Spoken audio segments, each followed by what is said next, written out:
that he's resigning. And he said this on social media last night at 9:30 in the night. The president today has accepted his resignation. The Prime Minister put out a rather terse tweet saying that Mr. Dhankhar got many opportunities to serve India, including as Vice President. He wishes him well in his health, because remember, the Vice President cited health reasons for why he stepped down. But nobody is buying it, neither the opposition nor even government folks privately. So the question then is, what went wrong so badly that things reached this breaking point between the former Vice President and the powers that be? We have some initial clues as to what possibly went wrong. What we're going to do is to put out a timeline for you. But before that, let's play out some of the reactions that came out today and give you a sense of what a political tsunami this story has turned out to be. A, because of the shock value, no one quite expected this, and that too to happen right on the very first day of the monsoon session. And two, what comes next? Because the Vice President is not just the second highest constitutional post in this country, is supremely important because one wing of Parliament, one upper house of Parliament actually runs on the chairman's instructions, and whoever goes on to become the next chairperson, whether he or she has a hugely important role in the business of moving legislation in the upper house. So for these two critical factors, let's first try and understand what kind of reactions we're getting to this political earthquake that's happened, and then we'll piece together the timeline and try and make sense of why things played out as dramatically as they did over the last 24 hours. एक चीज आप लोगों को तैयार करके देता है, आप करते हैं, इसका अंदर में और कुछ गड़बड़ है, देख लो क्यों आप इसको डेकोरेशन किया है, ये आपका डेकोरेशन हो सकता है. You cannot decide the political parties for what reason Mr. Dhankhar resigned. You cannot decorate that line. कुछ तो राज है जिसकी पर्दादारी है. किस बात से इतना हाथ हो गया कि रिजाइन कर दिया? सीख बैठे हुए थे, बिल्कुल अल्लाह उनको सेहत दे, सेहतमंद रहे, हमारे साथ काम करने का लंबा मौका मिले, हम तो यही दुआ करते हैं. लेकिन उनको कोई चीज़ तो इतनी हाथ कर गई कि बैठे बैठे अचानक इस्तीफा दे दिया. देखिए, आपने सबने देखा कि बहुत सक्रिय थे, अचानक ये खबर आती है. और उससे ज़्यादा डिस्टर्बिंग बात राजनीतिक शिष्टाचार में ये है कि महामहिम उपराष्ट्रपति महोदय की तबीयत इतनी ख़राब हो जाती है कि अचानक इस्तीफा दे देते हैं. अगर उनके खत को देखा जाए, वो सरकार की तरफ से कोई प्रतिक्रिया नहीं आती है. यहाँ तक है उनको शीघ्र स्वस्थ लाभ होने की कामना तक नहीं की जाती है. ये सामान्य बात तो नहीं लगती है. सच बाहर आएगा तो पता चलेगा कि क्या मामला है. You know, the irony is the very first day of the monsoon session of Parliament also turned out to be the final day of Mr. Dhankhar as Vice President. He presided over proceedings in the Rajya Sabha. He had some very important meetings, and let's piece together that timeline and maybe we'll get a sense of what went wrong in those final 24 hours. So yesterday, the Business Advisory Committee, which is the BAC, which is the body that decides, which matter gets taken up, how much time is allotted to which debate, which motion needs to be taken up first and which needs to be taken up after that, and so on and so forth. So it's an important committee. The BAC of the Rajya Sabha met first at noon. So this was basically to decide on the agenda for the day, on what matters need to be taken up and so on. This was attended by most of the members. Now, typically the BAC contains members of both the ruling benches as well as the opposition benches. So the government side was represented in this meeting by Union Ministers JP Nadda. He, of course, is also the leader of the House in the upper house, and Mr. Kiran Rijiju, who's the Parliamentary Affairs Minister. There were also opposition leaders in that meeting. After the initial discussion in the BAC, it was then said that they couldn't quite agree on what legislative agenda to pick up or what resolutions to pick up, so they would reconvene again in the afternoon, although the time was not fixed. But just before that second meeting could happen, the Vice President accepted a resolution that was moved by more than 50 opposition MPs to impeach Justice Yashwant Verma, who is the disgraced former judge of the Delhi High Court, has been transferred to the Allahabad High Court. There was a wad of cash that was discovered in his residence. There's been a concerted sort of political unison, if you will, to try and get him impeached. So the Vice President, being the chairperson of the Rajya Sabha, accepted this resolution moved by all opposition MPs, or about 60 of them. This was announced a little after 4 p.m. At 4:30, there was another meeting of the BAC. Now, surprisingly, in that meeting of the BAC, the ministers or the people who are representing the government side, that's JP Nadda, the leader of the House, and Mr. Kiran Rijiju, who is the Parliamentary Affairs Minister, both of them were not present. They were absent. It was only the opposition members who were present at that time. The Vice President apparently was very visibly upset and angry that no one from the government showed up for that meeting. Government sources say that the VP's office was informed that both Mr. Nadda and Mr. Rijiju had other important meetings. They were unavailable and they could not attend this meeting. But the Vice President took grave offense to the fact that there was nobody from the government at that second meeting of the BAC. The Congress party is now claiming that the Vice President then rescheduled the BAC for today, 1 p.m., because of the unavailability of government representatives. Congress leaders then separately had another meeting with Jagdeep Dhankhar, and another meeting with other opposition MPs followed as well. Now, then at 9:25, remember the second BAC happened at 4:30, then at 9:25, about 5 hours later, Mr. Dhankhar announces his resignation, and that too on social media. It was put out on the official X handle of the Vice President. We also got information that about 6:30 yesterday, the Vice President asked for an unscheduled meeting with the President, met her and tendered his resignation. Now, what's interesting is that just a few days before this shock exit, this shock resignation, the Vice President was speaking at a function here in Delhi, and he said, and he spoke about his retirement. Remember, he still has 2 years left of his tenure. He spoke about his retirement, and he said at that time, this was just a few days ago, that he is going to retire at the right time, which is not before August 2027, when his term gets over. And he also said that he would complete his current term short of divine intervention. The question is, what is that divine intervention? Let's listen in to what he said. I will retire at the right time.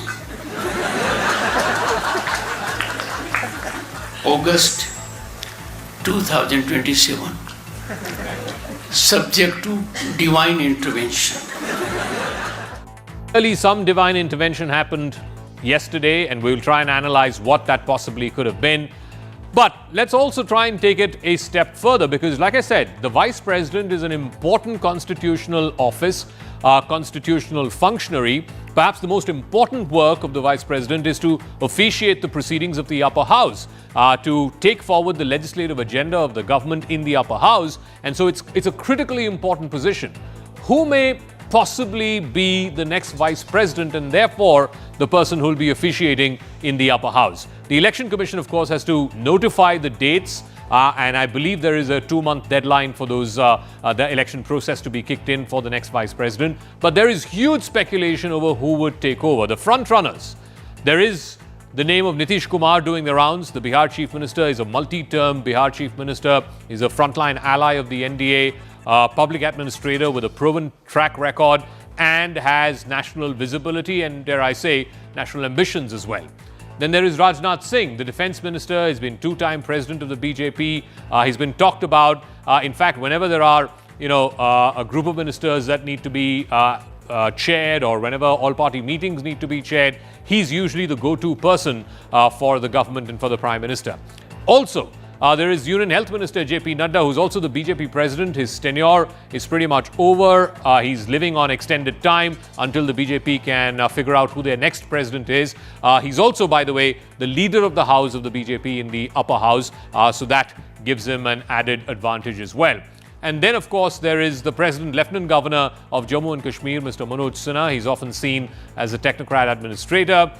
He's, of course, also credited with shepherding the state after the abrogation of Article 370. So these are some of the names that are doing the rounds of who could possibly succeed Mr. Dhankhar. It could be anyone who's not in this list as well, as is the case famously with the Prime Minister. No one quite knows how to second guess his options. But let's listen into some more political reactions, both from the Treasury benches and the opposition benches, because this shock announcement has really overtaken the proceedings of the monsoon session of Parliament. Let's listen to more reactions, and then we'll open this up to our guests as well.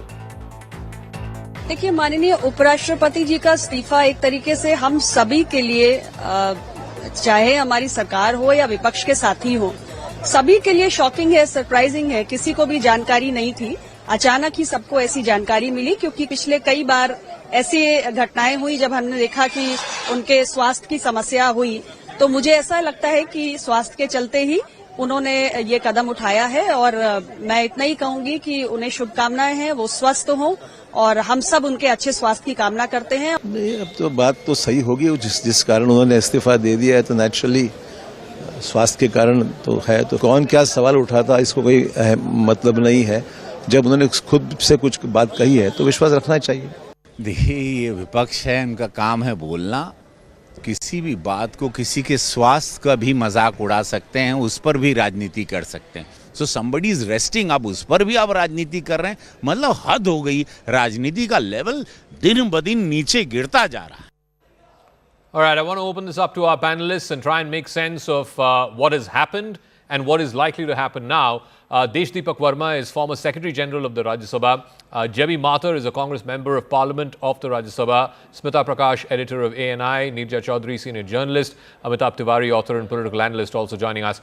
Mr. Verma, let me start with you first. If you could explain, possibly in layman terms for our audience, the trigger point we're given to understand was the Vice President deciding yesterday in the afternoon that he's going to accept a resolution moved forth by some 60-odd opposition MPs.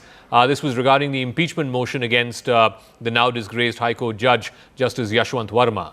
Why and how can that become such a trigger point that it leads to basically a point of no return between the Vice President, the former Vice President, and the government of the day?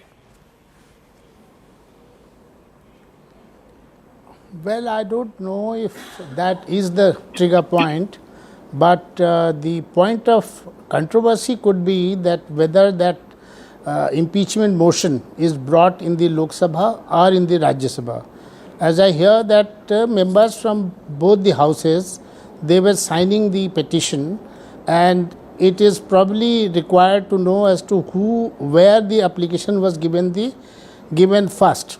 So generally such issues are not, it is for the government to decide where the resolution to be brought in. It is never an issue of controversy, because but in this case it could be that was an issue, and that no, but issue can you could have explain probably why is it important to as to where this resolution is brought forth, whether it's brought forth in the Lok Sabha or the Rajya Sabha? Why is that important?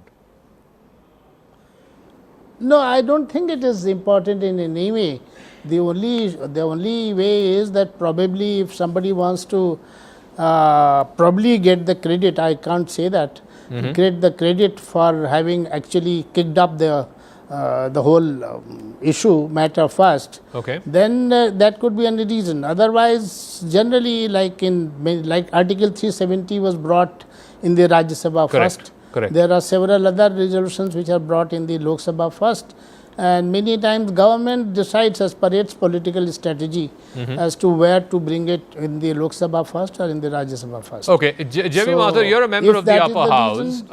So we're given to understand that this was the trigger point, this was the straw that broke the camel's back, and ultimately it's the government's prerogative where they bring that motion, in what form or fashion they take it up.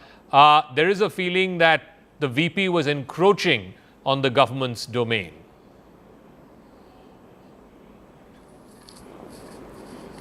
The first and foremost thing about this is there is no divine intervention, there is a dictator intervention in the resignation of Vice President is the first thing I want to make, because giving the health reason, it is not comprehensible for anybody's mind. It's very mysterious, and this conundrum, because as a member of Rajya Sabha, we all saw him in chairing the session, and the nation saw it. And after that, the series of meetings which he conducted. So where he very proactive Vice President, who even fixed the next day's meeting, then suddenly at 9 o'clock resigning is something. Unless there is a pressure, dictator pressure, I would use the strong term dictator pressure, he would not have done something like that.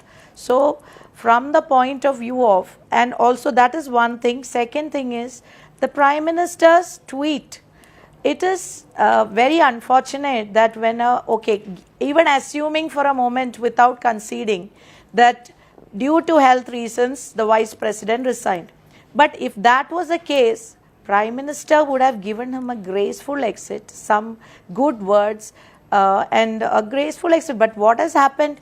That tweet itself says Dhankhar had opportunities, several opportunities, and wish him good health. So if you look at the entire series of events that has happened throughout yesterday, it is very clear to anybody with simple logic and common sense that this is an orchestrated resignation and not something which one has done giving No, but towards what end? That's what we're all trying to scratch our heads and figure out. Towards what end? How did things become so bad? And again, Smita Prakash, fine, you know, trigger points are trigger points, but there has to be something that should have been building up for weeks, if not months, where there was this sort of schism between what the VP was doing and what the government felt needed to be done. Because I refuse to believe that this matter of detail, whether the resolution is brought forth in the Rajya Sabha or the Lok Sabha, was big enough a reason for someone who is sitting in the second highest constitutional position of the country to tender in his resignation. Smita? You know, Zaka, he has been known, Dhankarji has been known to have emotional outbursts in the past. But this was not a one-off decision taken in an emotional manner. On the face of it, when I came on your channel last night, a couple of minutes or half hour after this decision, I took it at face value. I said maybe it is true that, you know, he had health issues, which everybody saw. You know, he had fainted before and he had got admitted to hospital. There was a heart condition. So I said, okay, maybe it was. But then on hindsight, then even I was wondering ki agar karna hi tha, then why during the session? Yeah. So it wasn't kind of, I mean, if he had resigned, say, even a week before the session, it could have been said that this is a controlled explosion. It wasn't. I mean, since yesterday, Delhi has been a buzz, Zaka, as you know, with all kinds of speculation and rumors that this had been building. But the fact is, if it had been building now, people didn't know about it. It was kept well within the wraps. It's only now everybody's quoting sources and things like that, that things had been brewing. Dhankarji's activism, whether political activism or him saying I'm a farmer's son and farm laws, or with regard to the judiciary, it's been evident for a long time. He has not tried to hide it. It was evident in West Bengal. That suited the BJP fine when it was there, and they liked it that he was at loggerheads with Mamata Banerjee. But that kind of a biased political conduct was visible when he came to Delhi as well in Parliament. Now, when that was happening against the opposition went hammer and tongs against him. But then that bias seemed to have suddenly changed, which is what was evident just yesterday, not before that. Just yesterday it was evident, and when Naddaji turned and said that nothing will go on record, and you know it. He said something to that effect, those words, and you know it, and he turned towards the chair. When he said that nothing will go, and he looked pointedly towards the chair. I think the BJP was clearly miffed with Dhankarji, and that was maybe the trigger point. I don't know if it was, but now there are people who are saying that he was miffed with the BJP, that when the American vice president had come, he wasn't asked to host the American vice president. It was a private visit. Probably because of that, he wasn't. If I was to look at it, that even at that time there was talk that, you know, that the American vice president went to the prime minister's house, but it was a private call on. Operation Sindoor was on. Maybe because of that, Dhankarji did not, upset the apple cart. But then he meets with Arvind Kejriwal, who isn't an MP, who's got nothing. He's not holding a constitutional post. So meeting with him was literally, everybody knows the allergy that the BJP has with Arvind Kejriwal, literally waving a red rag towards the BJP. Why was he provoking the BJP? Anyone's guess. Neerja Chaudhary, aside of all of this immediate trigger, the resolution against Justice Verma and whether it should have been brought forth in the Lok Sabha, Rajya Sabha, whether the chairman of the Rajya Sabha should have accepted just a resolution moved by the opposition, those are all minor details. But some of the points that Smita Prakash referred to, the constant sort of softening up towards the opposition. I believe he's met with Mr. Kharge multiple times in the last few months. He used to regularly be in touch with Mr. Jairam Ramesh. And I guess the last straw in that sense was meeting Arvind Kejriwal, because neither is he an MP, nor is there any particular reason for why the Vice President should have met the former Chief Minister of Delhi. Do you think these were sort of political signals which ultimately became unpalatable to the government of the day, and things reached a point of no return between the former Vice President and the powers that be? It's possible that yesterday's developments came as the last straw that broke the camel's back. And I think there's a certain amount of lack of or unhappiness with his style of functioning, what he was doing, the people he was meeting and entertaining, that unhappiness was building up. And one heard, जैसे कहते हैं ना बुदबुदाहट in Hindi on this. But things came to a head yesterday. Yes, that's absolutely right. And this notice by the Rajya Sabha, in the Rajya Sabha by the opposition MPs is not a little thing. At least the government did not view it like that. In the way the vice presidents have functioned in the past, they have on the whole taken the government side in confidence, or moved in tandem with the government, even as they have kept the opposition on the right side. Jagdeep Dhankhar started off on the wrong foot because he was a very polarizing figure, and we know that 6 months ago the opposition made moves to bring a no confidence motion against him. Now, whatever he said in that polarizing rhetoric mostly favored the ruling party, whether it is what he said about the constitution, what he said about the judiciary, what he said about Sanatan Dharma, and so on. Of course, he was very outspoken as a person. He was also given the stand he'd taken against Mamata Banerjee, which was tough, unrelenting. And so obviously he was probably brought in and chosen to do similarly with the opposition, and he seemed to be doing okay. But then he acquired a larger than life profile. Do you think his outspokenness, which is perhaps what got him the job in the first place, also became his Achilles heel? For example, he went out on a limb a few weeks ago and said, we need to rethink on whether the words secular and socialist belong to the preamble of the Constitution. I don't think anybody in government was on record willing to have that conversation or have that debate in Parliament, least of all. Do you think that outspokenness is what ultimately cost him? Even on the Justice Yashwant Verma matter, he seemed to be far ahead of the curve, seemingly, than even the government wanted to be. That certain rhetoric, that this is one of them, bringing about the change in the preamble, was mentioned by the General Secretary of the RSS, Dattatreya Hosabale, if you remember. Yeah. It wasn't followed up, you're absolutely right, by the senior people in the BJP or in government. So also his words on the Sanatan Dharma, much more catering to what the RSS wanted. Now, I don't know what his calculations were. Of course, he had wit and great sense of humor, and sometimes, but in last months, you're absolutely right, he was trying to take along the opposition.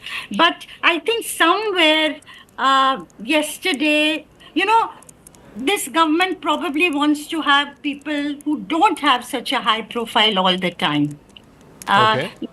Draupadi Murmu as the president is an example. She doesn't have a high profile. She's symbolically there, a woman, a tribal, so it has its own message. And I think the general tendency seems to be of the leadership of the government and the party today to go for the low profile. If you look at the states run by the BJP, the chief ministers that have been chosen in recent months come in that category. So was he becoming too big? Too big. Okay. Mr. Verma is raising his hand, but I want to go to Amitabh Tiwari before that. Mr. Tiwari, no, let's take the story forward. Obviously, the BJP has to find a replacement for Mr. Dhankhar. They need a vice president.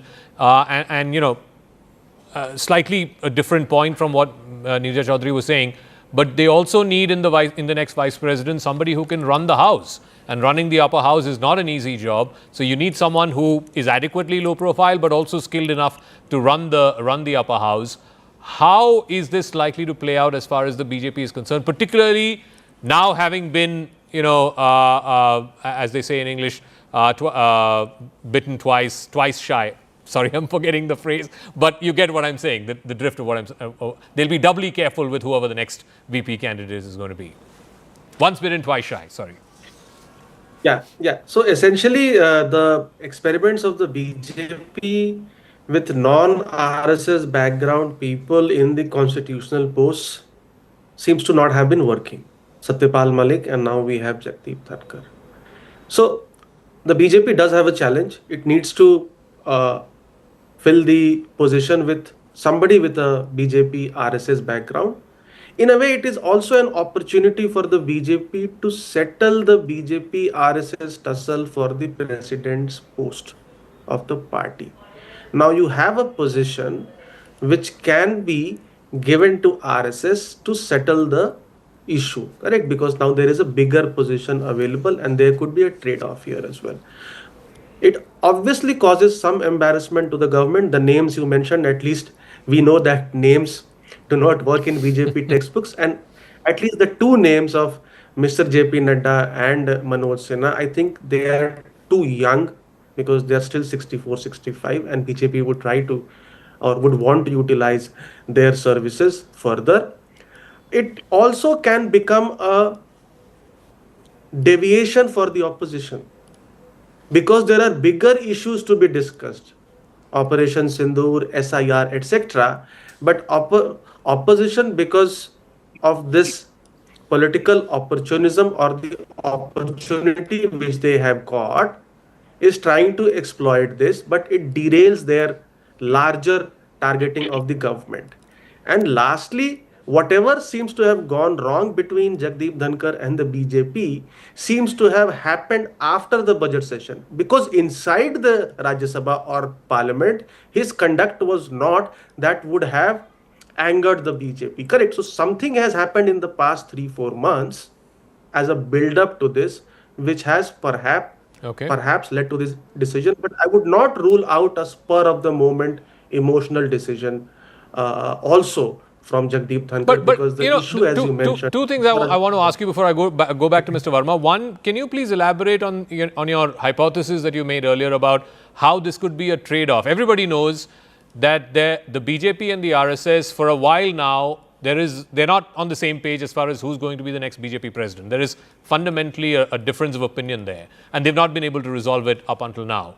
Why do you believe this gives them an opening to try and find a BJP president and also a new vice president who will be acceptable to both sides? Because now there are two big positions available. Earlier there was only one position available, correct? Which is the BJP president, with both were vying for. Or at most you could have accommodated somebody in the cabinet which was also doing the rounds, correct? Okay. But now you have a position which can be given to, let's say, an RSS or a strong loyalist of the RSS, because that position constitutionally is number 2 in the hierarchy of positions in India, correct? So there is an opportunity also for the BJP in that way. That's what I was trying to point out. All right, Mr. Verma, you were putting up your hand. Sorry, yeah, please.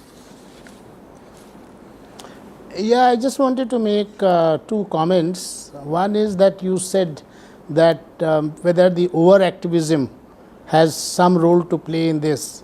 I just want to say, as against what is or whatever is the believed generally, the people in the constitutional position, even the government, that is what my feeling, that's what I have seen, that they expect them to behave in the same manner as a constitutional position person should be doing.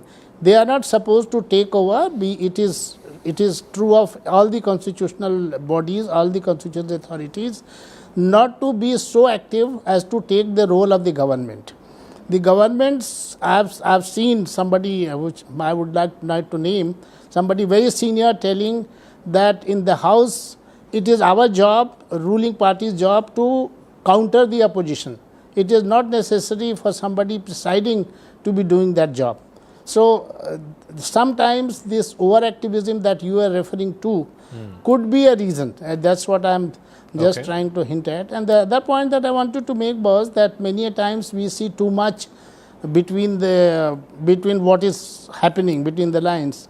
Like Nadda ji, I was in fact watching the TV at that point of time, and I don't think that he was trying to humiliate or insult the vice president. He was just making a point that since he has been asked by the house, by the speaker, by the chair to speak, so therefore he has the, unless he speaks something unparliamentary, his version or whatever he is saying will go into the record. And in fact he says that in the end he says that is the rule.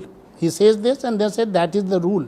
So many times we are saying too much between reading too much between the lines, behind what is being said or what is being talked. Just 2 points that I wanted to make. J.B. Mathur, now the BJP is also saying, look who's coming to the defense of Mr. Dhankhar. 6 months ago, you moved a no-confidence motion against him. And that had to be sort of, the government had to come to his defense. And now, the people who are coming to Mr. Dhankhar's defense, Mr. Jairam Ramesh, Mr. Kharge, you didn't really have any love lost for him up until a few months ago. Jagdeep Dhankhar ji deserve respect. He is a man of protocol, of system, and so committed to the responsibility he is assigned with. He has been so keen on in the house and the actions, everything. So that being so, it is only honorable that he gets what is due to him. But unfortunately, if you read between the lines of actions, I differ to earlier speaker that the way JP Nadda ji said in the house that only what I will say will go on record, nothing else. See, that is not for the leader of the house to say. That is for the chair to decide what will go on record, what will not go on record. That itself was insulting the chair. That is first thing. Secondly, when a business advisory committee was fixed at 4:30, they did not even inform Vice President that they will not be attending. Both JP Nadda ji and Kiran Rijiju ji absented themselves from that. So, and then if you look at the thread line, the script, so it's very clear that humiliation, that ignorance, and then Prime Minister's tweet after 13 hours, it is very clear the conspiracy is hatched by none other than the ruling dispensation. And he was, there are all kinds of stories doing the rounds that MPs, government, those from the BJP were made to sign on a paper which we don't know. But still all that it's doing rounds in the corridors. So there's a thread, the script is very clear. The conspiracy being hatched is to oust Jagdeep Dhankhar ji from that post. And we respect him. Look, I don't believe in conspiracy theories, and even if I did, I can't put it out on national television. But I want to take the story forward, and I'll wrap with Smita Prakash and Neeraj Chaudhary on this. Smita, so what happens now? As I said, Amitabh Tiwari's put out his hypothesis that this could actually be an opening for the BJP, that this long vexed issue of who will become the next BJP president, maybe this offers a way out for the BJP. One post goes to the RSS and one post goes to the BJP. Could be. But to take this further, when everybody is talking about Dhankhar ji's closeness to the RSS, he is neither a pracharak nor a swayam sevak. So in the traditional sense, he has no connection with the RSS. He might have ideological sympathy with the RSS, and last year he called himself the Eklavya of the RSS, basically to say that he's in his own words he said that it's complicated to explain how. But the point is that what I'm trying to say is that it was totally unnecessary. As one of the speakers said, that once you come to that constitutional post, you're not expected to go over and above what is required out of that constitutional post. And he seems to have done that, whether it's judicial activism, political activism, or cultural activism. He seemed, and agriculture issue also, the activism that he took. He he was transgressing certain boundaries, and the way he was doing it and nobody was stopping him led to the belief among the journalistic community at least that BJP was fine with that. But apparently they were not, and there must have been closed doors meeting, because it couldn't have been all this sudden that he decides to leave. As far as this position of you take the vice president and I take the party president's post, I don't think it's going to be that simple in division of what should I say, importance or division of role playing that the RSS and the BJP have. It is a complicated and a complex relationship that the two have. So it's not going to be one or the other. All right, Neerja Chaudhary, how is this expected to play out? I believe the Election Commission, the whole process of election has to be notified and completed in the next 60 days. So how will this play out over the next 60 days? I think that remains to be seen. But one thing is clear, that the narrative has changed. Yesterday, Pahalgam, Operation Sindoor, all of Monday. Today, it's this. Until the election takes place, this is going to remain there on the radar. Yeah. So very clearly, I think it is not health really. It is a fallout between the top leadership of the BJP and the government and the vice president, which made him go. And even, there was murmurings towards the end with the BJP MPs talking about him going beyond his brief. In other words, could a no confidence motion be brought against him? So was that something that got him to put in his papers last night? But as for the future, at the moment, Harivansh belongs to JDU, is the deputy chairman, and will officiate. Could he become the next vice president? He's from Bihar. And Mr. Nadda, so far there is no agreement between the RSS and the BJP leadership on who will be the party president. Could Mr. Nadda continue till after the Bihar elections are over? He seems to have the confidence of the Prime Minister and the Home Minister and has done well. Okay. So we don't know how things are going to pan out. All right. Would say the narrative has changed. We'll leave it at that. Thank you very much to all our guests. It's a fascinating political story. I mean, easily the biggest political story of the year so far. And how may it play out in the next few weeks and months? That final chapter is yet to be written. So President Trump has finished 6 months in office this week, and the world as we know it, the world as it existed before January 20th, 2025, has been completely upended, whether it's in the economic realm, whether it's in the political realm, certainly in the foreign policy realm. When Trump came into office, he promised that he would put a quick end to both the wars, the one in Russia and Ukraine, as well as the one between Israel and Hamas in Gaza. Neither of those wars have ended. And in fact, in the Russia-Ukraine context, the United States is now sending some defensive weapons to Ukraine. For example, the Patriot missiles, the interceptor missiles, in what many are saying is a continuation of the Biden-era policies. Even in the Middle East, even though much against Trump's wishes, the United States joined Israel and bombed Iran's nuclear facilities, the war in Gaza doesn't seem anywhere close to getting to a ceasefire. So these are frustrations that Trump has shared publicly. How does one assess what Trump has achieved or what he's not achieved in the foreign policy U-turns he's made over the last 6 months that he's been in office in his second term? We're going to have a very special guest join us to try and analyze that. All right, so how does one assess these first 6 months of President Trump's second term in office? It's been tumultuous, to say the least, but we will look at it from the realm of foreign policy first. I'm now joined by a very special guest. Ambassador John Bolton is former National Security Advisor when Mr. Trump was president in his first term. Thank you very much, Ambassador Bolton, for speaking with us. When President Trump came into office, he said he's going to end these two wars, the Russia-Ukraine war and Israel's war in Gaza, very quickly. In the Russia-Ukraine context, he said he's going to end it within 24 hours. I'll start with that war because now it's almost like a U-turn of sorts with the decision a few days ago of the United States to send these Patriot missile batteries to Ukraine. It's almost like a continuation of the Biden-era policy when it comes to the Russia-Ukraine war. President Trump has repeatedly expressed his frustration at President Putin for not coming to the negotiating table or having these long phone conversations, and then the very next day going and bombing Ukraine and Ukrainian cities much more. Do you think that this is born out of a degree of frustration that, the peace deal that he said would be quickly found has been very elusive? Or is it that President Trump has no new strategy other than what President Biden followed in the time that he was in office and when this war started? I certainly think Trump is very frustrated. He believes Vladimir Putin is his friend. He thought his friend would help him get a ceasefire. Obviously, that wasn't going to happen. The Russians, for reasons best known to them, think that they're succeeding in Ukraine. I mean, they are advancing, that's true, but at extraordinarily high cost in human life.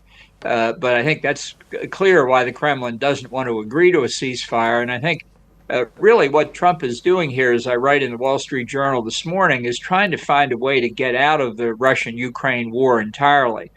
He doesn't want to make it look like he's failed. He doesn't want to admit that Putin has stymied his ceasefire efforts. So authorizing the deployment of the Patriots is a way of looking tough, but does not commit him to future deliveries of military assistance or intelligence assistance, which has been very critical for the Ukrainians. And by giving the Russians a 50-day deadline, so to speak, to agree to a ceasefire, he's also bought himself into early September when memories may fade and who knows what will happen then. As I say, I think this is Trump trying to build an off-ramp without looking obvious about it. But what if that early September deadline comes and passes, much like his tariff deadlines? If you're Vladimir Putin and you're looking at how Trump has dealt with the tariff deadlines, you're going to be like, let the September deadline for the ceasefire come and pass, and I'm not going to stop this war. For whatever reason, I'll get to that in 1 second. But what happens then? Right. I think Putin would be fully justified in believing that the deadline's not a deadline. Even as we speak, on a related topic, Treasury Secretary Scott Bessent is saying that the August deadline for trade talks with China may be extended. So the word on Wall Street, the taco trade, Trump always chickens out. I think Putin would be fully justified in thinking it could happen there. But even if the 50-day deadline held, what Trump threatened as consequences, I don't think intimidates Putin. He said two things. He said, first, the U.S. would put tariffs on Russian goods coming into the United States. We have almost no trade with Russia as it is now. It's about $3 billion last year, but it's been declining steadily for a number of years, particularly since the invasion of Ukraine. And second, Trump said he would put secondary sanctions on countries purchasing Russian oil and gas, which would affect, among others, China and India.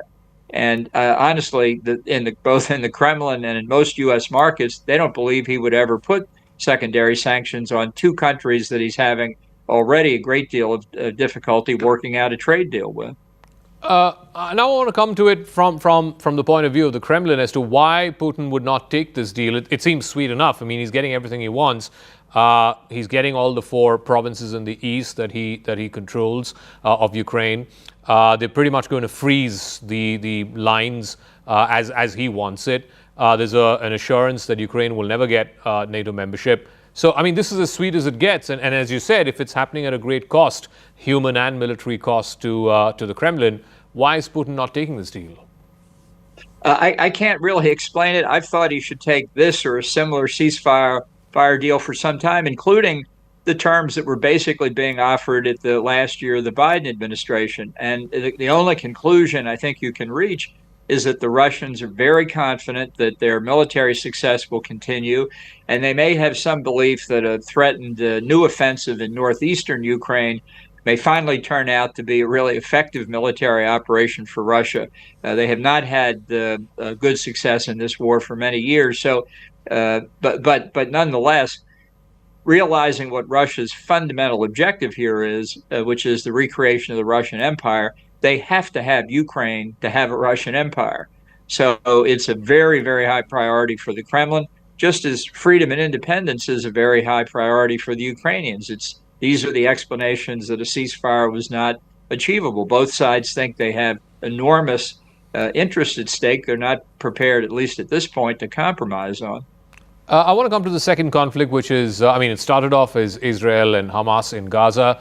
It's extended to the wider Middle East with Hezbollah, the Houthis, and of course, more recently, Iran itself. It's exactly a month since the United States bombed those nuclear sites those 3 nuclear sites in Iran. How much do you believe that has fundamentally pushed back Iran's nuclear program? And if it has, how does that change the very dynamics of the Middle East, and particularly between Israel and Iran? Because the nuclear program was sort of central to all the tensions in the Middle East. Right. Well, I think the combined effect of the Israeli and U.S. attacks on not just the 3 nuclear sites that have been mentioned, Fordo, Esfahan, and Natanz, but several other sites that the Israelis attacked that were on Iranian military bases, almost certainly involved with what we call weaponization of the highly enriched uranium to actually fabricate nuclear weapons. We don't have on the scene verification of much of this. It's inferences drawn from overhead photography, but I think the damage was very substantial. Not total and complete obliteration, as Trump said, but very substantial damage that set the program back.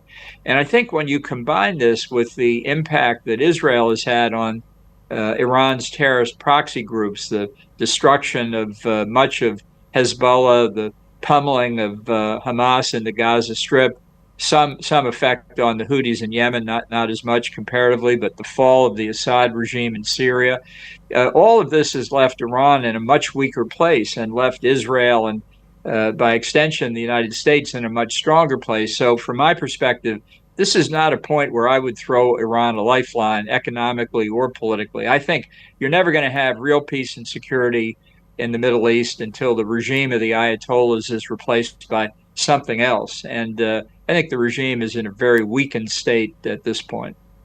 So again, even in this context, in the context of the Middle East, it comes down to the question of, as you said, Hamas has been pummeled, Hezbollah has been weakened, Iran itself, the regime in Iran itself is perhaps in its weakest place in the last 40 years.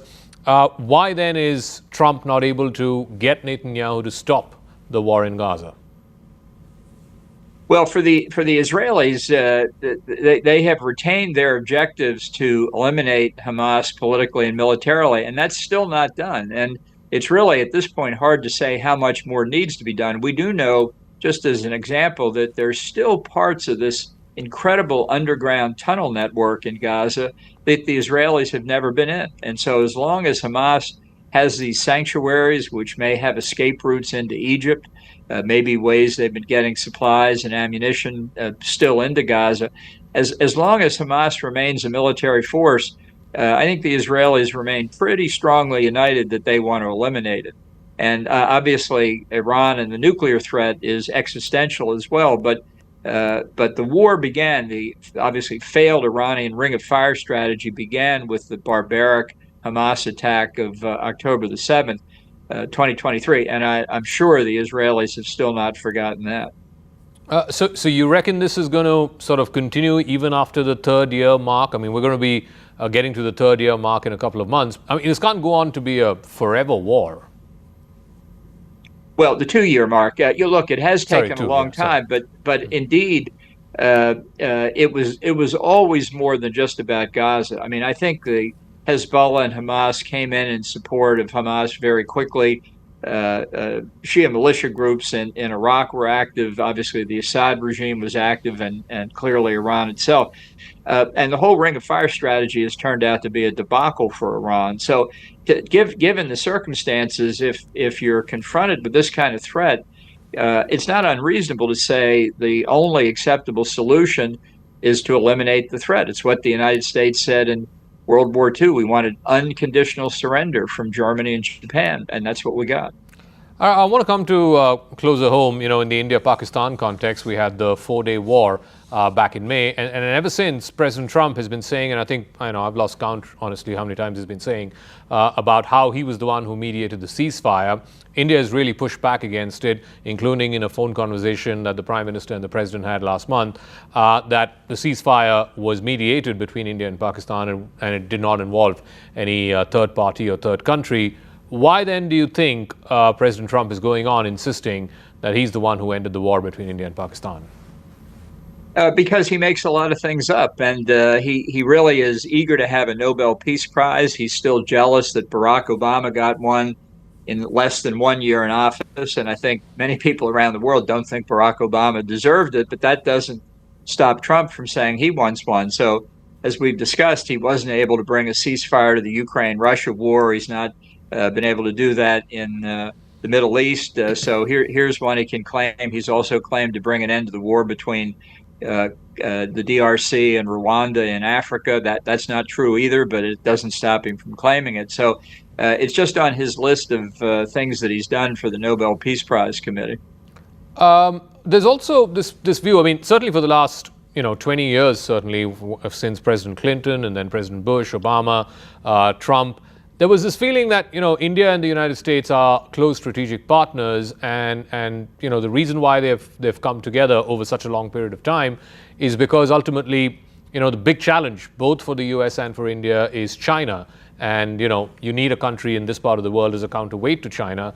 But now with all of this India-Pakistan stuff, and many are saying the rehyphenation, at least the way President Trump seems to be talking about it, the rehyphenation between India and Pakistan, there is a degree of concern here in strategic circles that President Trump doesn't quite see India the way previous administrations saw, including his own between 2016 and 2021.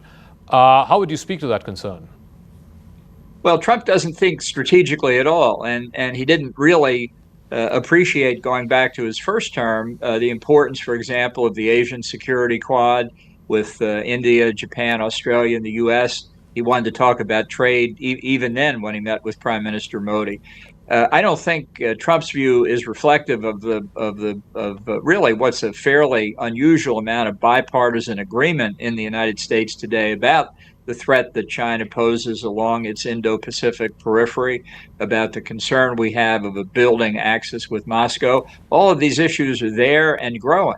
So it's unfortunate that Trump's trade war with the rest of the world and many other things is distracting from what is really required here, as you suggest, is some careful strategic thinking by both India and the U.S. as to how to take this relationship forward.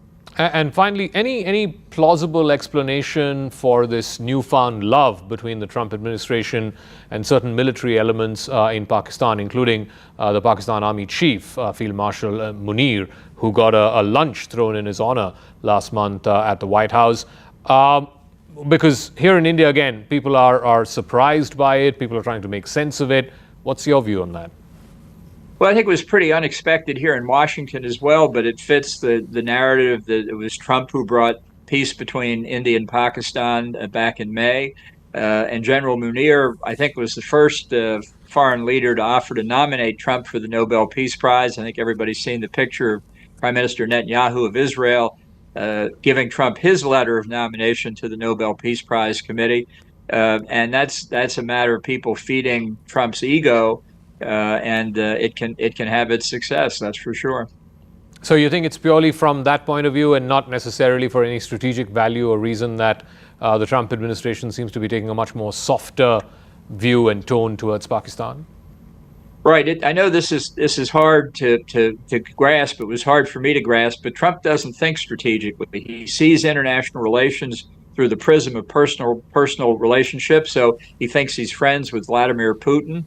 That's not how Putin sees him, but he thinks if he's friends with Putin, the U.S. has good state-to-state relations, and that's all that it boils down to. I think he had a good lunch with General Munir, but he's also had a good relationship with Prime Minister Modi. So it's just I wouldn't overinterpret what Trump does, because he goes from one end of the spectrum to the other in short periods of time, and it does not reflect his strategic thinking, which he doesn't have any or much of, or the larger administration.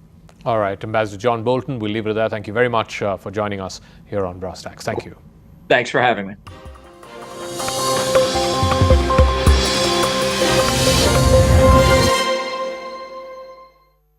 Co-presented by...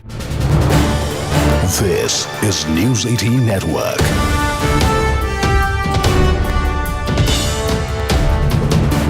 India's largest news network. ये चीज आप लोगों को तैयार करके देता है, आप करते हैं, इसका अंदर में और कुछ गड़बड़ है देख लो। क्यों आप इसको डेकोरेशन किया है? ये आपका डेकोरेशन हो सकता है और इसको जवाब दिया हम नहीं कर सकता। इसको पार्लियामेंट्री कमेटी सब है, एमपीज लोग है, उसको सवाल करने का आदत है, वो जब मौका मिलेगा करेगा। लेकिन आप तो क्वेश्चन तैयार करके ले आया, रिप्लाई तैयार करके ले आया, आपको कैसे पता चला इसके लिए किया? You cannot decide the political parties for what reason mister Dhankhar resigned. You cannot decorate that line. Kamalika, my colleague, now joins us, getting us more perspective. Kamalika, it was the Congress that was leading the attack on the government, raising questions on the timing, on the reason behind why Jagdeep Dhankhar had resigned. Mamata Banerjee too echoing that sentiment. Yeah, absolutely. And one thing is very clear. Mamata Banerjee said in a statement that Jagdeep Dhankhar is a healthy person, he's very well. So it's quite clear that she hinted on that whatever reasons have been showing, whatever things have been projected, is not what is the fact, and she definitely feels that there is something garbar in it, and that's what she has stated. Though she stated that she doesn't want to comment on this directly, but her statement is quite clear that she feels that something deep inside is garbar, and whatever theories are coming up or whatever theories are being given are not right. That is what she's been projecting. So definitely Mamata Banerjee again puts the point forward, and the fact that when the second question was asked to her, she stated that Jagdeep Dhankhar is absolutely okay and he is a healthy person. That's what she mentioned, and said garbar, there's something garbar into it.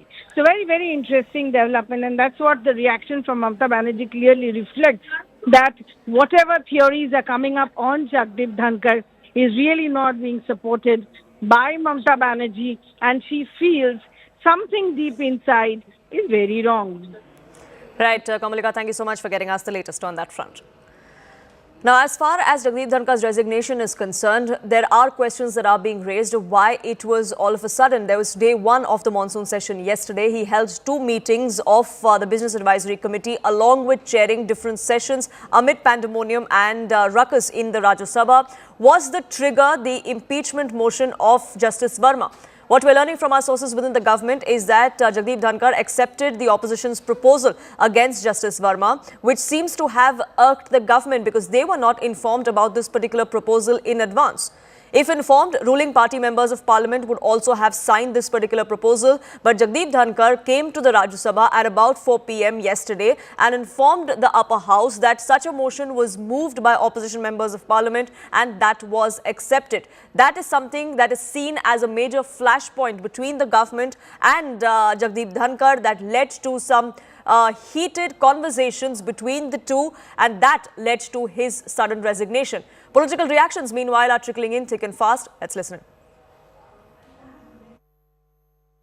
हम उनकी अच्छे स्वास्थ्य की कामना तो करते हैं, लेकिन कहीं ना कहीं ऐसा प्रमाण होता है कि केंद्र सरकार और उपराष्ट्रपति के बीच में जो उनका रिश्ता है दोनों के बीच में, वो पहले जैसा नहीं रहा. Vice President, we wish him the best of health, but a little more elaboration on the circumstances which have led to this decision.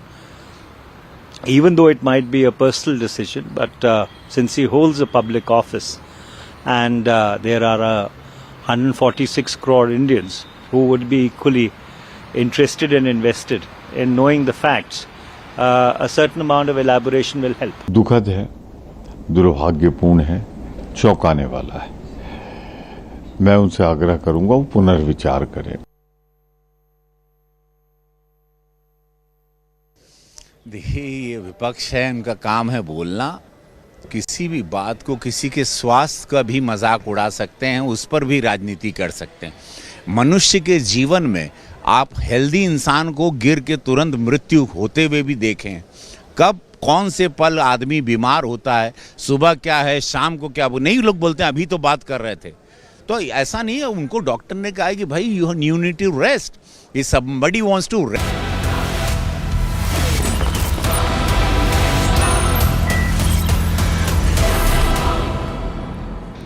Viewers, last night on this show, on this very show, 20 minutes into it, we broke the news that Vice President Jagdeep Dhankhar has resigned. Viewers, Jagdeep Dhankhar cited health reasons. In these 24 hours, however, something dramatic has happened. Viewers, something very dramatic, very consequential, something quite noteworthy, something that I'm going to share with you with a degree of skepticism. Viewers, Vice President Jagdeep Dhankhar, let me tell you, was never as admired in office as he is after he announced his shock exit yesterday evening, citing health concerns. Opposition leader after opposition leader has suddenly discovered virtues in his personage that they were loath to admit to a few hours earlier. Viewers, for days, for months, for years altogether, the opposition has found Jagdeep Dhankhar unbearable. They've called him all sorts of names. But now, from a villain, he has become a hero. A symbol, viewers, of independence and integrity, according to the opposition. But more on this stunning 360-degree turn in just a few minutes, viewers. That Dhankhar's exit has caught the NDA off guard is now quite obvious. But what's not is what changed in a matter of 5 hours yesterday evening between Dhankhar resolutely carrying out his duties as normal and his penning his resignation. Now let's look at the timeline. At 12:30 p.m. yesterday, viewers, he chaired the first meeting of the BAC, the Business Advisory Committee of the House. Most members across party lines attended. An hour and a half later, at 2 p.m., Dhankhar accepts the opposition's motion on the impeachment of Justice Verma. And that, viewers, was a motion that he even spoke about. Now, viewers, 2 hours later, 2 hours and 7 minutes later, the Vice President informs Rajya Sabha opposition motion has been accepted and the proceedings to impeach are in some senses underway in the Rajya Sabha. At 4:30 p.m., the BAC reconvenes to decide, viewers, what's going to be the order of business in the coming days. BJP President JP Nadda and the leader of the BJP's parliamentary ministry, Kiran Rijiju, absent themselves. Now, viewers, they took the care of informing Mr. Dhankhar that they will not be present because they had other arrangements and engagements, and that they would join the meeting today, and that is what decision was taken to move the meeting to today. At 5 p.m., Congress MPs meet the VP, Mr. Dhankhar. Another meeting of opposition MPs then follows. And between then and 9:25, something dramatic takes place and Dhankhar announces his resignation on social media. The timeline lends itself to much speculation, and the opposition is pulling out all the stops by wildly suggesting that Dhankhar had a run-in with the NDA, that he quit because he was insulted, that Modi government uses and throws those who hold high constitutional posts and have an independent mind, viewers. What is the opposition speculating? Number one, that the government was upset over the VP accepting opposition motion on Justice Yashwant Verma. Viewers, they're also saying that Dhankhar's growing closeness with some opposition members needled the treasury benches. They didn't like it. And yes, viewers, there were some confabulations, but nothing to suggest that Dhankhar was in any way doing something that would have caused perhaps the BJP, etc., to lose faith in him. They also said that government was not happy over Dhankhar's push for the return of the NJAC-like body and his pronouncements pointing towards the need for judicial reforms, etc. Viewers, yes, there was consternation that perhaps he was overstepping his line committing the government to various actions, pretending to speak on behalf of the government on this important and sensitive issue, and therefore bringing the executive straight into the direct line of fire with the judiciary. This is a possibility, viewers. And it might have been one of the reasons, not the reason. The opposition may not have offered an iota of fact to back up its wild guesswork, but it has displayed plenty of sympathy and a newfound regard, if not respect, for Dhankar. Congress MP Jairam Ramesh has said that he took both the government and the opposition to task in equal measure. Viewers, he goes on to say he spoke fearlessly for the welfare of farmers, forcefully against what he called ahankar in public life, and strongly on judicial accountability and restraint to the extent possible under the current G2 ruling regime. He tried to accommodate the opposition. He was a stickler for norms, proprieties and protocol, which he believed were being consistently disregarded